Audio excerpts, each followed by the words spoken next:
우리가 볼 하나님의 말씀 마태복음 1장 23절입니다. 마태복음 1장 23절 한 절 말씀입니다.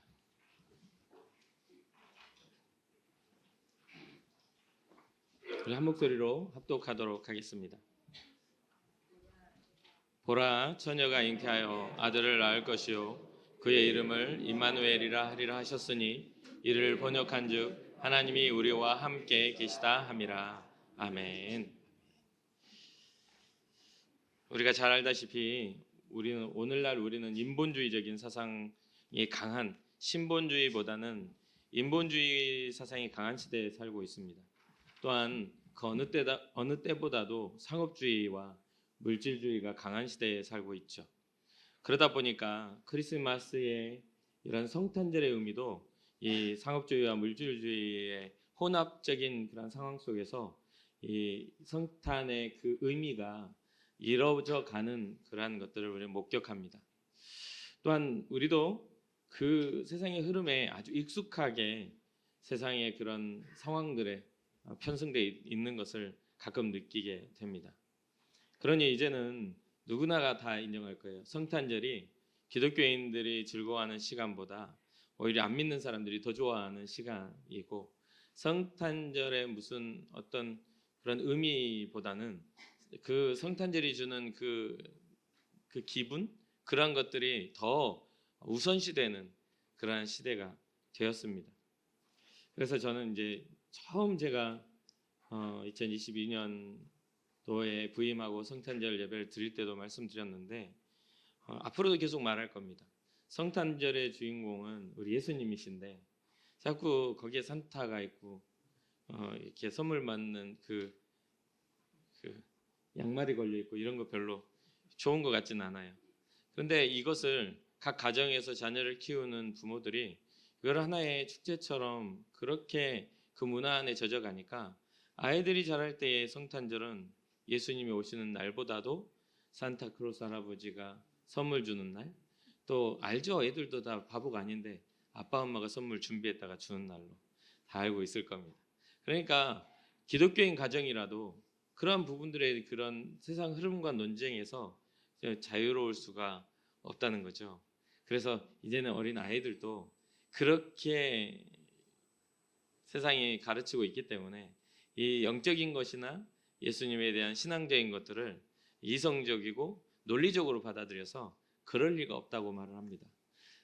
우리가 잘 알다시피 오늘날에는 태어날 때부터 우리 시대랑 좀 다르게 이 디지털화되어 있는 그런 가상 세계의 화면을 보고 아이들이 자라나죠. 요즘에 옛날에는 애들이 울고 그러면 뭔가 맛있는 걸 준다든지 아니면 놀이 문화를 주는데 요즘에는 흔하게 스마트폰을 줘야만 울음이 멈춥니다. 그러니까 우리는 지금의 어른들이 익숙하지 않아도 지금 태어난 아이들은 이 디지털 문화에 굉장히 익숙한 상황이죠. 그러니 이제 우리는 가상 세계, 이제 우리가 죽은 다음에 가야 될 나라를 천국이라고 이야기하는데요. 우리 아이들은 천국에 대한 개념이 없습니다.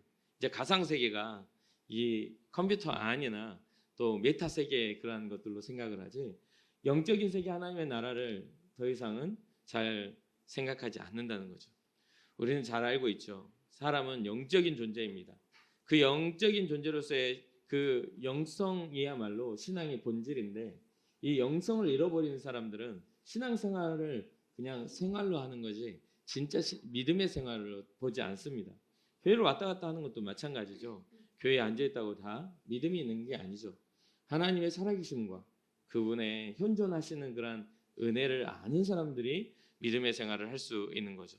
그러니 사랑하는 성도 여러분, 오늘날 필요에 의해서 본질이 변형돼 버린 우리는 복음을 조심해야 합니다. 사람의 필요에 의해서 복음 자체가 모양을 달리하는 거죠. 이거는 사람이 필요로 해서 하나님 필요한 거지. 내가 필요가 없는데 무슨 하나님 필요하냐. 이렇게 말하는 사람 생각보다 꽤 많이 보거든요. 그런데 끊임없이 강조하지만 구원은 주께 있지 우리가 선택하는 게 아닙니다. 우리가 이 자리에 앉아있다고 구원받는 게 아니에요. 주님이 우리를 구원하셔야 구원을 받는 거예요. 구원받은 자의 가장 기본적인 예배 생활이 우리의 모습일 뿐이에요. 예배를 드려서 구원을 받는 게 아니라 믿음으로 구원을 받는 겁니다. 그래서 잊지 마시고 필요에 의해 본질이 변질된 복음을 조심하시고 마지막 때까지 복음에 예수 그리스도의 생명의 복음에 붙잡힌 바 된 여러분과 제가 되기를 주님으로 축복합니다. 이러한 상황 속에서 우리는 크리스마스의 진정한 의미를 다시 한번 되새겨 봐야 되겠죠. 이 안에 감춰진 크리스마스 성탄절, 예수님이 이 땅에 오신 것에 대해서 우리가 그 안에서 하나님의 사랑을 깨닫게 되고 하나님의 계획을 또 깨달아야 됩니다. 이것을 모르면 단순하게 우리는 예수님 믿지 않는 사람들이 누리는 성탄 축제나 다를 바 없는 그런 모습으로 이것을 대면하게 되겠죠. 그래서 우리는 성탄의 의미가 무엇인지를 좀 성경을 통해 살펴볼 필요가 있습니다. 물론 이제 성탄, 예수님이 이 땅에 오신 것에 대해서는 대속입니다. 하나님의 계획 속에서 우리를 구원하시겠다는 하나님의 구원 계획이 예수님의 초림을 통해서 시작되고 이루어지는 그런 과정이죠. 그런데 첫 번째로 이 성탄절의 의미의 가장 기본적인 것은 하나님의 마음이 우리를 향하고 있다는 것을 이 성탄절을 통해 우리에게 가르쳐주고 있습니다. 이 예수님이 이 땅에 오셔야 되는 이유가 그냥 단순하게 심심하셔서 나들이 보내려고 이 땅에 아들을 보내신 게 아니에요. 이 땅에 오셔서 주님이 고난당하시고 죽기까지 우리의 죄를 담당하셨던 그 의미의 이면에는 하나님의 마음이, 하나님의 사랑이 우리에게 향하고 있다는 것을 분명하게 가르쳐주는 증거입니다. 결국 예수님이 이 땅에 오신 것은 우리의 죄를 해결하시기 위해서 오셨어요. 그것은 하나님이 아주 오래전부터 계획하신 위대한 계획이기도 하죠. 이러한 그 하나님의 계획 가운데 우리가 있다는 사실이 우리에게는 참으로 다행스러운 일이고 또 믿는 자의 자부심이 이 안에 담겨 있기도 합니다. 구약의 그 기자들, 구약의 성경 가운데 기록한 기자들 중에서도 하나님이 우리를 향하신 어떠한 마음을 가지고 있는지를 많이 노래합니다. 많이 표현하고 있습니다. 특별히 몇 구절만 보겠는데요. 시편 117편 2절에 보면 이렇게 말합니다. 우리에게 향하신 여호와의 인자하심이 크시고 여호와의 진실하심이 영원함이로다. 우리에게 향하신 하나님의 그 인자하심이 굉장히 크고 우리를 향하신 하나님의 진실하심은 영원하다라는 거예요. 그러면 하나님의 인자하심과 진실하심이 영원해지기 위해서는 어떠한 상황이 일어나야 돼요? 하나님과 우리의 관계가 회복돼야만이 주님의 인자하심과 주님의 진실하심이 우리에게 의미가 있어요. 주님의 인자하심과 진실하심이 회복되지 않는 자들에게는 주님의 인자하심이 아니라 여호와의 심판과 그리고 여호와의 공의가 우리를 다스리게 된다. 거기에는 정말 깊은 절망과 파면이 있는 거죠. 하나님의 그 은혜가 우리에게 온전히 닿기 위해서는 하나님의 그 사랑의 깊이를 우리가 인정하고 그 사랑을 깨달아야 한다는 거예요.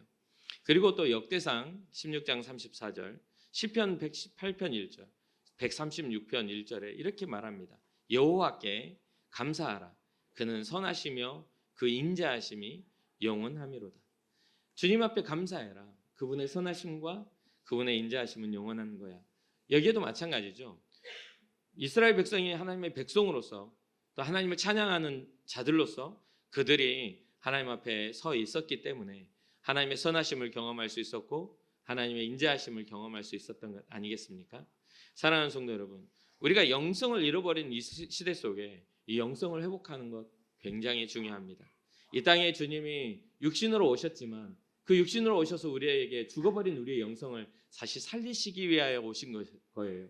하나님의 거룩한 영이 우리를 떠나버렸던 육체가 되어버린 우리에게 하나님을 알지 못하고 죽어가는 우리에게 하나님을 알게 하시고 깨어졌던 관계를 회복하시기 위하여 예수 그리스도가 이 땅에 오신 것이죠. 그것을 아는 자들이 주님 앞에 온전한 감사를 드릴 수 있고 그분의 선하심을 깨달을 수 있고 그분의 인자하심을 알게 된다는 거예요. 여전히 하나님을 알지 못하는 사람들은 여전히 인간성을 가지고 살아가죠. 그러나 우리는 인간성과 영성을 가지고 살아가는 사람들임을 잊지 마시기를 주님의 이름으로 축복합니다. 순서를 보자면 잃어버렸던 영성이 되살아나면서 우리의 믿는 자의 삶의 방향은 영성으로 시작하여 인간성으로 열매 맺는다는 거예요. 참으로 회복된 인간은 하나님의 뜻에 합당한 인간은 선할 수밖에 없어요. 그러니 모든 성경 우리를 가르쳐주는 모든 교훈들은 하나님의 사람들로 하여금 선한 일 행할 능력을 얻게 한다라고 성경은 기록합니다. 사랑하는 성도 여러분, 여러분들의 입술의 모든 말과 여러분들의 마음의 묵상들이 주님이 기뻐하실 만한 선함이 있는지를 꼭 점검하시기를 주님의 이름으로 축복합니다. 시편 136편 26절에 이렇게 말합니다. 이렇게 노래합니다. 하늘의 하나님께 감사하라. 그 인자하심이 영원하미로다. 여러분, 우리는 어디를 향해 봐야 돼요? 하늘의 하나님을 봐야 돼요. 이 땅에 우리에게 주어진 상황과 환경 속에서 우리가 매몰된다면 우리는 더 이상 하나님을 볼 수가 없어요. 오히려 여러분 인생에 있어서 정말 사면이 막히고 어디 솟아날 구멍이 없을 때는 우리는 하늘을 봐야 하는 게 당연합니다.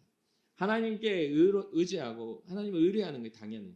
그러면 오늘 본문에 주님이 우리에게 약속하신 그 약속을 따라 이 성탄의 의미 가운데 예수 그리스도가 오셨다는 것은 하나님 우리를 얼마나 사랑하셨는지를, 하나님의 마음이 우리를 어떻게 향하셨는지를 보여주는 그 방향성이지 않겠습니까? 자기 아들까지도 아낌없이 주신 이가 더 좋은 것들을 우리에게 주시지 않겠느냐라고 성경은 기록합니다. 사랑하는 성도 여러분, 소망을 갖고 주님께 여러분들의 삶을, 여러분들의 인생을 아뢰고 하나님이 기뻐하시는 선한 그러한 꿈을 꾸어 가시기를 주님의 이름으로 축복합니다. 성경은 수많은 곳에서 우리를 향하신 하나님의 마음을 이야기해 줍니다. 그 하나님의 마음의 결과가 예수님을 이 땅에 오게 하셨습니다. 예수님은 단순히 하나님의 아들이 아니라 성경은 하나님 자신이라고 표현하기도 해요. 그 말은즉 예수 그리스도가 이 땅에 오셨을 때에 단순하게 대리로 아들을 보내신 것이 아니라 하나님 자신이 이 땅에 내려오셨음을 우리에게 가르쳐주는 이야기이기도 합니다. 그즉 이 예수 그리스도를 통해 나타난 하나님의 사랑은 진심이라는 뜻이죠. 우리를 향하신 하나님의 사랑이 진심이라는 거예요. 이 진심이 통하지 않으면 불통하면 신앙자라고 보기는 어렵습니다. 주님 하실 일은 하시고 내가 살 일은 살고 이렇게 생각하는 사람들 꽤 많이 보죠. 인생을 살면서도 주고받는 것을 통해서 우리는 확장됩니다. 그러한 것들이 우리가 굉장히 어려운 거라는 걸 잘 알고 있어요. 근데 신앙생활도 그러한 것들이 하나님 앞에 당연한 상식이 되어야 합니다. 하나님 우리에게 주신 은혜만큼 우리도 주님 앞에 경배와 하나님을 향한 경외함을 드려야 되는데, 신앙생활을 하는 교회가 그러한 것들이 무너져가는 이유가 뭡니까? 하나님이 실존하시다라는 그 실존의 신앙이 없다 보니까, 또한 하나님이 살아계심을 경험한 체험 신앙이 없다 보니까 그냥 교회는 내가 살아가야 할 삶의 어느 일부분의 놀이터에 불과한 것이죠.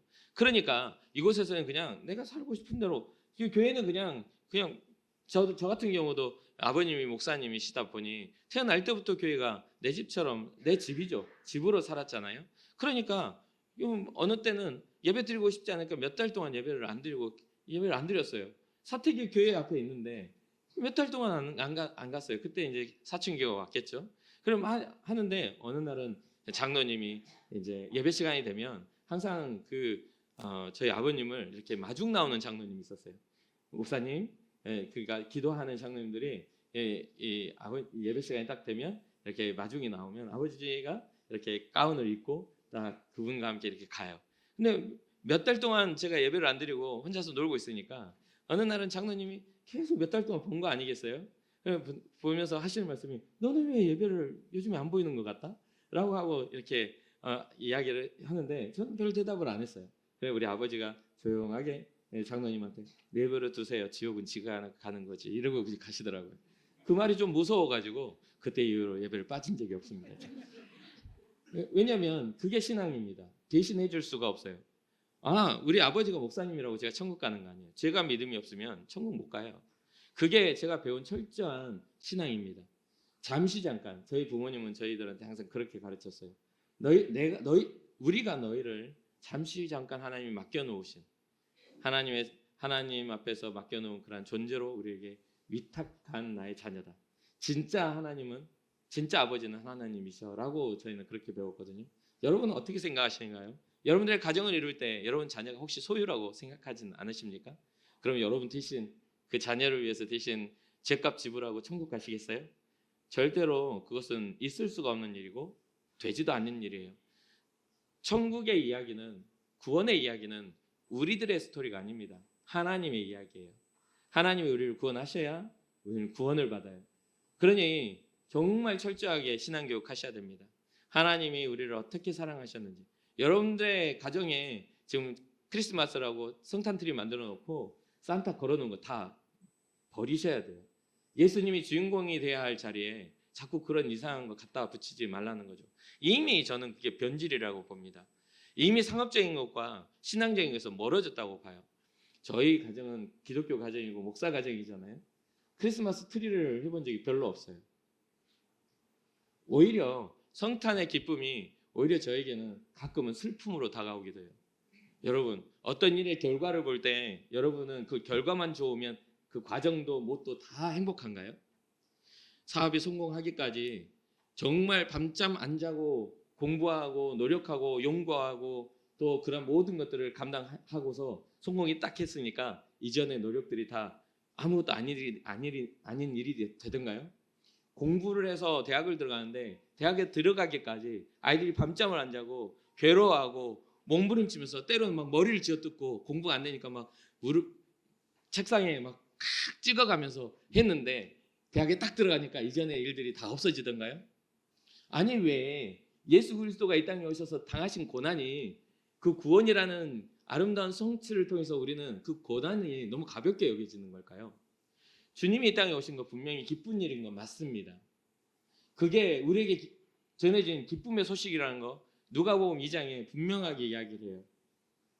그러나 주님이 이 땅에 보내시는 구원의 역사는 우리에게 기쁨이긴 하지만 그 과정과 주님의 고난과 주님의 슬픔은 우리가 끊임없이 묵상하며 주님 앞에 갚아드려야 할 우리의 신앙의 자세를 결정하는 중요한 포인트이기도 해요. 이 땅에 자기의 권세와 이 땅에 우리가 살아가면서 내 자존심 내려놓는 것도 이렇게 힘든데 위대하신 하나님이 이 땅에 오시기까지 그 모든 것들을 내려놓고 낮고 낮은 천한 말구에서 태어나셔서 사람들의 비난과 손가락질과 오해와 수많은 그 악한 그런 입에서 나오는 생각에서 나오는 것들로 고난 당하시다가 결국은 몸이 찢겨 십자가에 못 박혀 죽으셨던 그 모든 과정들이 얼마나 그게 주님 입장에서 기쁠 수 있을까요? 그게 정말 기쁜 일일까요? 뻔한 결과를 알고 있는데. 근데 우리는 너무 신앙생활이 가볍고 내중심적인 신앙생활을 해요. 진짜 왜 예수님의 제자들이 십자가를 주님과 함께 짊어지며 죽기까지 복음을 전하는 자들이 되었는가? 왜 오늘날 우리가 무너져가는 이 시대 속에 고난을 짊어져서라도 주님의 복음을 전해야 하는가에 대한 그것을 감당하려면 이 주님의 오심과 그분의 삶을 묵상할 필요가 분명히 있다는 거죠. 예수님은 죄로 인해 하나님과 단절된 우리의 삶을 회복시키기 위해서 이 땅에 오신 분입니다. 예수님의 삶뿐만 아니라 오신 그 기쁨뿐만 아니라 삶, 죽음, 부활에 이르기까지 우리는 그 안에 담겨진 주님의 처절한 사랑을 깊이 깨닫고 우리에게 주어진 삶과 주님 앞에 받아 부여받은 우리의 그런 어떤 사랑을 결부시켜 주님 앞에 온전한 예배로 드릴 수 있는 신앙의 성장이 있어야 되는 것이죠. 그렇게 주님의 마음이 우리에게 향하고 있는 것이 어느 정도의 가치인지를 꼭 기억해 보셔야 합니다. 두 번째로 하나님의 계획이 예수 그리스도의 오심을 통해 계획이 우리를 향하고 있음을 기억해야 합니다. 주님의 구원사의 계획이 다른 어떤 우주 만물과 오늘날은 정말 그 세계의 어떤 기후에 대한 어떤 걸 운동하는 그런 어떤 세상의 어떤 그런 기후와 자연 만물을 섬기는 그런 자연주의적인 어떤 신앙을 하고 있는 사람들 그런 사람들을 통해서 이 기후와 우주를 하기 위해서 주님이 오신 게 아닙니다. 주님의 세상은 그를 믿는 여러분과 저를 위해 이 땅에 오신 거예요. 그러니 이 모든 세상은요 하나님의 형상으로 만들어진 우리를 위해 존재합니다. 우리가 없으면 세상도 의미가 없어요. 이 땅을 살아가는 이지를 갖고 영성을 가진 존재는 사람밖에 없어요. 우리가 많은 사람들이 요즘 반려견, 반려묘, 반려동물 이렇게 해가지고 사람 취급하고 있지만 사실 그건 사람이 아니지 않습니까? 사람 취급을 하고 있는 뿐이죠. 그러한 것들이 우리에게 나쁘다, 좋지 않다라고만 말하고 싶지는 않습니다. 그러나 우리가 어렸을 때 배웠잖아요. 나무든 동물이든 어떤 사물이든 의인화라는 그런 단어를 써요. 의인화. 배워보셨죠? 어떤 것들을 의인화하기 시작하면 그러한 것들이 여러분 생각을 해보세요. 아이고 우리 강아지 해가지고 진짜 강아지 내 새끼 그러면 그 강아지가 사람이 됩니까? 잘 생각해봐요. 정체성이 사람이 개가 되는 거예요. 당연히 그렇지 않겠어요? 그러면서 그러죠. 저희 가정에서도 있었던 일이에요. 이 반려견이고 반려묘 뭐 이럴 수 있지만 반려견을 키울 때 저희 장모님이 키우는 강아지 이름이 사랑이었어요. 근데 사랑이가 딱 집안에 그 분양돼서 왔을 때 우리 막내가 태어났습니다. 그러니까 사랑이가 좀 한 몇 달, 몇 개월, 몇 주 일찍 이렇게 개가 태어나서 왔는데 아니 우리 처제가 하는 말이 언니한테 우리 누나한테 인사해 이렇게 우리 애기 기어다니한테 네 누나야 그러고 있어가지고 제가 아주 처제랑 처음으로 제가 처제한테 싫은 소리를 했어요. 어떻게 걔가 내 아들의 누나가 되냐? 어떻게 개족보를 만들고 있어? 그냥 키워. 동물을 사랑하는 걸 거절하고 거부하는 게 아니라 저도 어렸을 때 외로움 속에 이 키웠던 강아지 개를 통해서 제가 외로움을 극복을 했었기 때문에 그걸 거절하는 게 아니라 이 동물이 사람인 것처럼 하지는 않았으면 좋겠다. 그 가치가 사람처럼 되지 않았으면 좋겠다. 왜 그러냐면 기독교적인 생각과 마인드 가운데 제가 목사로서 제 목사의 양심으로서 그래요.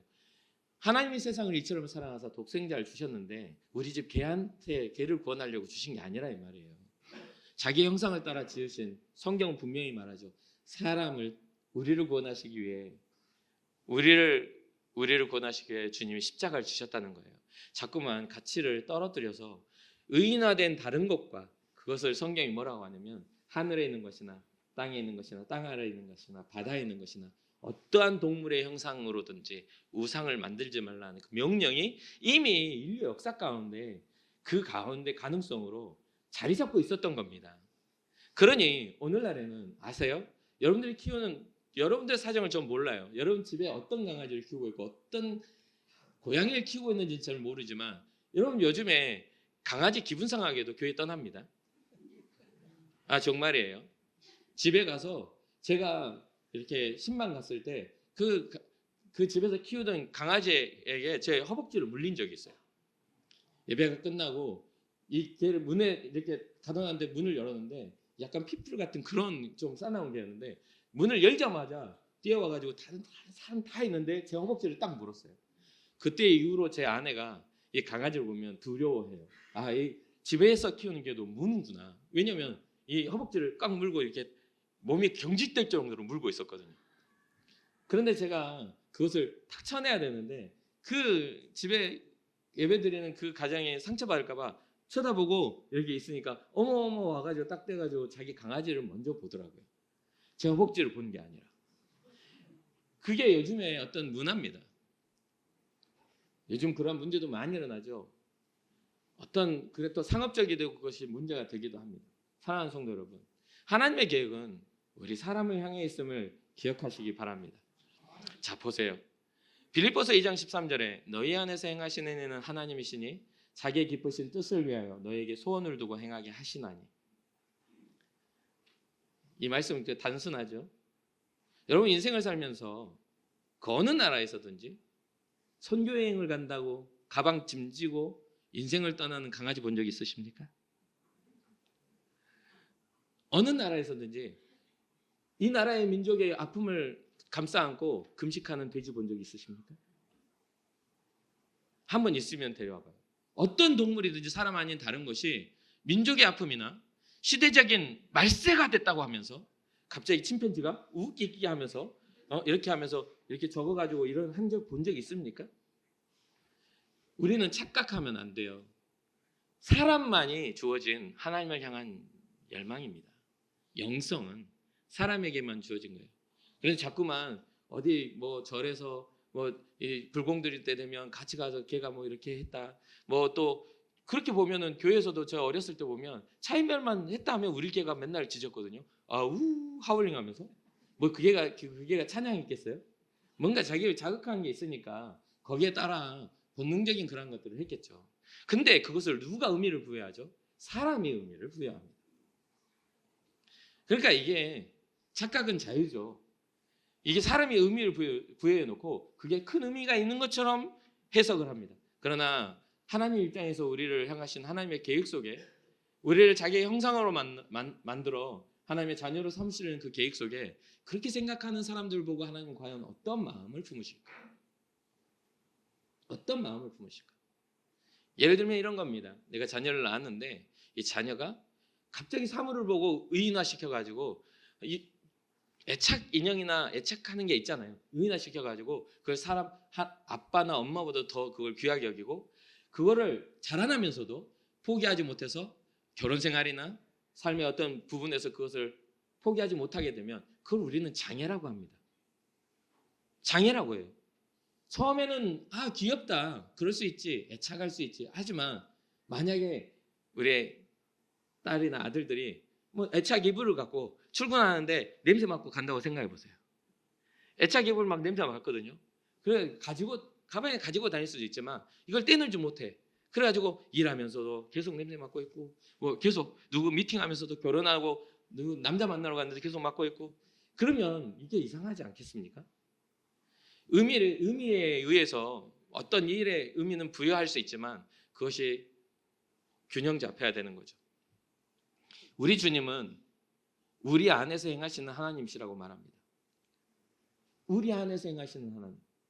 자기의 깊으신 뜻을 우리 안에서 발견하신대요. 사람 안에서. 여러분과 저 안에서 자기의 깊으신 뜻을 위하여 너희들에게 소원을 두고 우리가 행할 수 있도록 하나님의 소원을 품고 행하게 하신다라는 이 이야기를 해주고 있는 겁니다.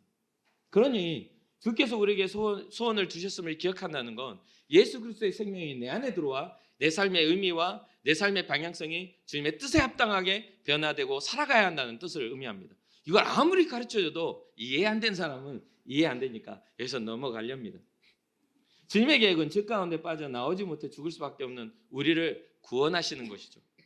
우리는 구원하시는 주님을 기뻐해야 할 그런 의무가 있습니다. 구원해 주신다는데 괜히 슬퍼할 이유는 아니에요. 그러나 그 구원의 과정들은 이해하고 우리를 구원하심을 기뻐하지만 주님을 향한 뭐가 있어요? 주님과의 연합이 있어야 되는 거잖아요. 단순하게 받았으니까 장땡이다. 아유 좋아 하고 이제 받았으니까 끝 하고 내 마음대로 살라는 게 아니라 어떤 그 은혜, 어떤 그 사랑을 기억하며 연합하여 살아가는 것, 그것이 바로 신앙생활입니다. 구원을 위해 이 땅에 오신 예수님의 탄생을 기뻐하며 우리에게 구주가 나셨음을 기뻐해야 해요. 시편 147편 11절에 이렇게 나옵니다. 여호와는 자기를 경외하는 자들과 그의 인자하심을 바라는 자들을 기뻐하시는도다.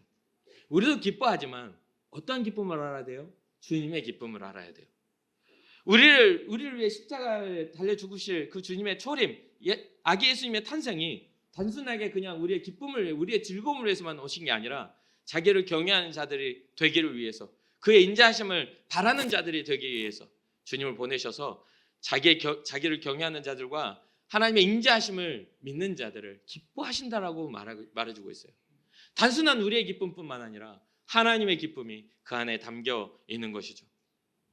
그러면서 마지막에 이렇게 말하죠. 하나님이 우리와 함께 하신다. 임마누엘 하나님. 이 본문은 단순하게 이 마태복음 1장 23절에 딱 기록된 이야기가 아니라 아주 오래전부터 하나님의 구원의 계획 속에 예언된 이야기이기도 합니다. 이사야 7장 14절에 그러므로 주께서 친히 징조를 너희에게 주실 것이라. 보라, 처녀가 잉태하여 아들을 낳을 것이요 그의 이름을 임마누엘이라 하리라. 오늘 본문이 뭡니까? 바로 그 내용 아닙니까? 오늘 본문 보라, 처녀가 잉태하여 아들을 낳을 것이요 그의 이름을 임마누엘이라 하리라 하셨으니 이를 번역한즉 하나님이 우리와 함께 계시다. 하나님이 우리와 함께 계시기 위해 아들을 이 땅에 보내주신 겁니다. 그럼 하나님이 어떻게 우리와 함께 계시려고요? 하나님이 이 땅을 창조하시고 온 세상의 주관자이신데 하나님이 우리와 함께 계시지 않습니까? 하나님의 함께 계심의 이유는 구원, 연합, 사랑의 회복을 의미합니다. 어디나 하나님은 살아계시고 어디나 일하시면 우리가 하나님과 함께 하지 못한다는 이유는 하나님 우리에게 심판의 주이시기 때문에 그래요. 주님을 잃어버린 자들에게 심판의 주이시기 때문에 주님과의 관계를 회복하기 위하여 임마누엘 하셨다는 것을 우리 잊지 말아야 돼요. 처녀가 잉태하여 아들을 낳을 것이다. 그 이름을 임마누엘이라 해라. 내가 너희와 함께 할게. 죄의 회복과 함께 우리를 구원하시겠다는 하나님의 계획이 이 놀라운 일 가운데 있는 것이죠. 여러분 혹시 삶의 여정을 걸어가면서 나는 혼자다라는 생각을 혹시 해본 적이 있으십니까? 나는 철저하게 혼자야. 아무도 필요 없어. 아내도 자식들도 또 뭐 주변 친구들 다 필요 없어. 나는 혼자야. 라고 그렇게 혹시나 그런 생각 한 번이라도 해본 적이 있으십니까? 저는 많이 해봤어요. 이걸 두고 또 학교에서 배우다 보면 사회 시간에 도덕 시간인가요? 그런 가르침을 갖습니다. 여러분 들어보셨을 거예요. 군중 속에 고독이라는 이야기. 많은 사람들이 있는데 그 안에 고독하다, 외롭다 라는 이야기를 합니다. 왜 그런 현상이 일어나죠? 많은 사람이 있어도 내 마음 알아주는 사람 없고, 많은 사람이 있어도 내 고통 알아주는 사람 없고, 많은 사람이 있어도 나의 생각과 나의 바램을 미리 알아주는 사람이 없어서 그 가운데 고립되는 상태를 군중 속의 고독이라고 말하죠. 우리 모두가 때로 삶의 무게와 또 어려움 속에서 아무도 내 곁에 없을 때가 있습니다. 저도 막 몸이 아프고 막 괴로운데 주변의 사람들이 다 제 곁에 있는데도 다 잠들어 있는 거예요. 나 혼자 깨 있는 거지. 너무 괴로워. 하고 있었어요. 그때는 진짜 철저하게 저 스스로 혼자라는 생각을 할 때가 있었습니다. 그러다 보니 그렇게 있다 보니까 그 어려움 속에서 저는 철저하게 혼자라는 생각 속에서 낙심을 할 때도 있었어요. 그때 저는 신앙자니까 목회자니까 하나님 왜 이렇게 저 혼자 힘들어야 됩니까? 라고 하나님을 원망했었던 때도 있어요. 그런데 그 안에 하나님은 저를 떠나지 않으려 하셨고 부르짖음에 응답하시는 하나님을 경험하게 하시는 그런 과정 속에서 저는 회복되어져 갑니다. 우리는 외로움과 두려움 속에서 쉽게 낙심할 수밖에 없는 존재들이에요. 오늘은 정말 이겨내고 너무 컨디션 좋은 날도 있지만 어느 날은 별거 아닌 것인데도 정말 만사가 막 귀찮고 정말 다 싫을 때도 있거든요. 사랑하는 성도 여러분, 우리가 오늘 이 나눈 말씀은 우리의 외로움 가운데 찾아오신 그 주님, 우리의 생명의 근원이 되시고 우리를 홀로 두지 아니하시는 주님에 대한 소망이라고 저는 생각을 합니다. 하나님이 나와 함께 하신다. 모든 이들이 떠나고, 아니 인생의 끝에 죽음 앞에 섰을 때 같이 죽을 거 아니잖아요. 내가 주님 앞에 이제 삶의 마감을 할 때에도 우리 주님은 나와 함께 계신다. 이 일을 위하여 우리 아기 예수님은 이 땅에 오셔서 공생애의 삶을 사시고 우리를 위해 십자가를 지신 분이다. 온전히 주님은 우리를 구원하시기에 주님의 구원을 완성시키셨다라는 것을 잊지 마시기 바랍니다. 하나님께서 우리와 함께 하시겠다고 하신 이 약속은 단순히 우리를 위로해 주려고 하신 말씀이 아닙니다. 위로가 아닌 이론적인 말이 아니라 실제로 이루어진 말이에요. 실제로 예수님은 이 땅에 오셔서 우리의 죄를 담당하셨고 우리의 죄를 위하여 십자가를 지신 분이라는 것, 그분의 부활과 그분의 승천은 우리에게 참 소망이 된다는 것을 우리는 잊지 말아야 되겠죠. 사랑하는 성도 여러분, 예수 그리스도를 통해 임마누엘, 즉 하나님이 우리와 함께 하신다는 이 약속은 지금도 우리의 삶 가운데 살아있는 약속입니다. 잊지 마시고 주님의 마음과 주님의 계획이 우리와 함께 하시기를 날마다 바라시고 좀 더 깊이 묵상하셔서 인생의 가치와 우리에게 주어진 삶의 비밀들을 깨달아 알아 주님의 소원이 여러분 가운데 일하시고 역사하셔서 단순하게 흘러가는 인생이 아니라 주님의 소원을 성취하는 그런 믿음의 사람이 되시기를 주님의 이름으로 축복합니다. 잠시 기도하겠습니다.